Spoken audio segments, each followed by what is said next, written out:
Bonjour à tous et à toutes. Aujourd'hui, nous allons vous proposer la première partie du corrigé de l'examen d'algèbre. Semestre 1. Corrigé première partie. La première partie est constituée d'exercices de logique propositionnelle. Voici la première question de l'exercice 1.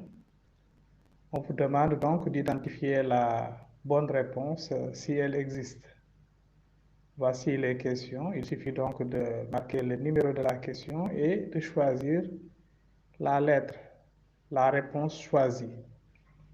Ici, on vous dit que nom P et Q implique R est équivalent à en A, la réponse proposée en A, P ou Q ou R bar, en proposé en B, P ou Q bar ou R, et en C, P bar ou Q ou R bar. Alors, donc là, nous allons prendre la proposition, c'est nom P et Q implique R. Nom P et Q implique R. C'est équivalent à nom, parenthèse, nom P et Q ou R. Parce que nous savons que P implique Q et c'est équivalent à nom P ou Q. Voilà. Donc ici, c'est équivalent à nom P et Q ou R. Et là, en utilisant la formule de Morgan, eh bien, ça nous donne donc nom P ou Q bar ou R. Mais P bar bar, c'est égal à P. Donc, ce qui nous donne P ou Q bar ou R. P ou Q bar ou R. Nous voyons bien que ici, la bonne réponse, c'est la réponse B. Bien, maintenant pour la deuxième question. Là, on vous dit la négation de P et Q bar implique R est en A, P et Q bar ou R bar. En B, P bar ou Q ou R bar. Et en C, P et Q bar et R bar.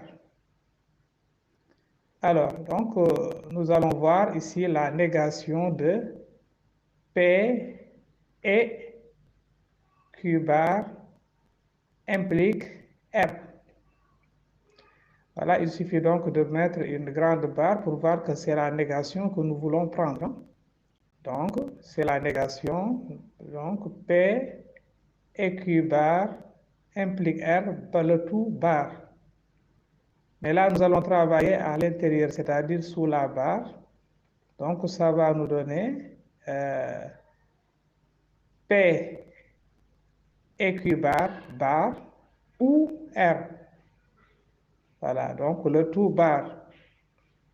Ce qui nous donne, en utilisant toujours Morgan, ça nous donne donc P et Q bar et R bar. Ce qui nous donne P et Q bar et R bar. Voilà. P et Q bar et R bar. Donc, nous voyons ici que la bonne réponse, c'est la réponse C. Voilà, on pouvait voir ça directement en utilisant le cours parce que la négation de P implique Q, c'est P et non Q. C'est P et non Q. Donc ici, ce qui représente P, c'est P et Q bar et Q, c'est R. Voilà donc la démonstration avec les calculs. Maintenant, question 3. On vous dit non, parenthèse, P ou non Q est S implique T est équivalente à P bar et Q et S bar ou P bar et Q et T. En B, P ou Q est S ou T bar. Et en C, P ou Q est S bar ou T. Voilà, donc nous allons prendre la proposition, c'est-à-dire non P ou non Q et S implique T. Ceci est équivalent à, nous faisons entrer la négation en utilisant toujours Morgan. Donc ça nous donne P bar et Q bar bar et S bar ou T. Ce qui est équivalent à P bar et Q et S bar ou T. Voilà, donc là, on va utiliser la distributivité. Voilà, de la conjonction par rapport à la disjonction. Donc, nous allons avoir P bar et Q bar et S bar ou P bar et Q bar, P bar et Q et T. Voilà, c'est ce que nous obtenons. Et nous voyons bien que ceci, on voit ça, c'est bien la réponse A qui est correcte. Alors, question 4. La contraposée de si je suis malade, je ne travaille pas et petit a, si je ne suis pas malade, je travaille. Et B, si je travaille, alors je ne suis pas malade. Et en C, si je travaille, alors je suis malade. Bien, nous savons bien que la contraposée de P implique Q et Q bar implique P. Donc ici, P représente je suis malade et Q, je ne travaille pas. Donc Q bar, c'est je travaille et P bar, c'est je ne suis pas malade. Donc la bonne réponse, c'est si je travaille, je ne suis pas malade. Si je travaille, alors je ne suis pas malade. Donc la bonne réponse ici, c'est la réponse B. Maintenant, la question 5. On vous donne A, B et C, trois ensembles. Et on vous dit si A union B est inclus dans B union C, alors A est inclus dans B en A est inclus dans B qui est inclus dans C.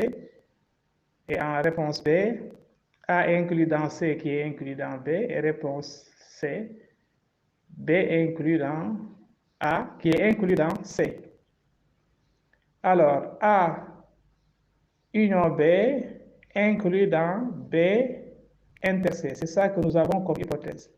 Maintenant, nous savons que A est toujours inclus dans A union B. Mais comme par hypothèse, A union B est inclus dans B inter C, donc nous avons donc A union B, A est inclus dans A union B, qui est inclus dans B inter C, mais B inter C est inclus dans B. Donc, ce qui nous donne que A est inclus dans B. Autre chose, nous avons aussi B qui est toujours inclus dans A union B. Mais par hypothèse, A union B est inclus dans B inter C. Mais B inter C est inclus dans C. Donc, nous avons B est inclus dans C. En étoile, on avait A inclus dans B. Et en 2 étoiles, nous avons B inclus dans C. Donc, A inclus dans B et B inclus dans C. Donc, ce qui nous donne A inclus dans B qui est inclus dans C. Donc, la bonne réponse ici, c'est la réponse A. Alors, question Numéro 6. La négation de x compris entre moins 1 strict au sens strict et inférieur à 2 au sens large est petit a, x appartient à l'intervalle, à la réunion d'intervalles moins 2 plus l'infini, union moins l'infini, moins 1, fermé en moins 1. En B, x appartient à moins l'infini, moins 1, fermé en moins 1, union 2 plus l'infini, ouvert en 2. Petit c, x appartient à moins l'infini, 2, fermé en 2. Alors, nous allons voir donc cette négation. La négation de cette proposition est, on va mettre la barre en haut, est moins 1 inférieur strictement à x qui est inférieur ou égal à 2 barres, que l'on peut écrire, qui est équivalent donc à moins 1 inférieur à x et x inférieur ou égal à 2. Et là aussi, d'après Morgan, donc ça nous donne moins 1 inférieur à x bar ou, voilà, le x se transforme en ou, x inférieur à 2 bar. Maintenant, la négation de moins 1 inférieur strictement à x est moins 1 supérieur ou égal à x. Ou bien, la négation maintenant de x inférieur ou égal à 2 et x strictement supérieur à 2. Donc, ce qui nous donne bien que x appartient à l'intervalle, parce que x est, nous savons que donc x est inférieur ou égal à moins 1, donc à l'intervalle moins l'infini, moins 1, fermé en moins 1, union l'intervalle 2 plus l'infini, mais ouvert en 2. Donc, la bonne réponse ici, c'est la réponse B.